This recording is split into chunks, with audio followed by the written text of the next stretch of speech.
ஏதாவது சாப்பிடுவோம் தோணிக்கிட்டே இருக்கு. ஏதாவது சாப்பிடுவோம். சிப்ஸ் தான் இருக்கு, சாப்பிடுவோம். இது கூட எதுவுமே வராதா? ஹாய், யாரு நீங்க? எதுக்கு என் வீட்ல வந்து? நான் ஒரு மெஜிஷியனா? நம்ப முடியலையா? அப்ப இந்த சிப்ஸ் பேக்கெட் தாங்க. இங்க பாருங்க, இதுல ஃபுல்லா சிப்ஸ் இருக்கு. ஆனா இதுல 2-3 தானே நான் வச்சிருக்கேன். சரி, நான் ஒரு மேஜிக் பண்றேன். என்ன மேஜிக்?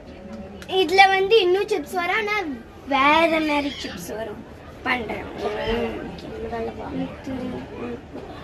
ஆம் ப்ரூம் பிரிஷ், ஆம் ப்ரூம் பிரிஷ், ஆம் ப்ரூம் பிரிஷ். இங்க பாருங்க, வேற மாதிரி சிப்ஸ். என்னது? வேற மாதிரி சிப்ஸ். என்னது? இங்க பாருங்க.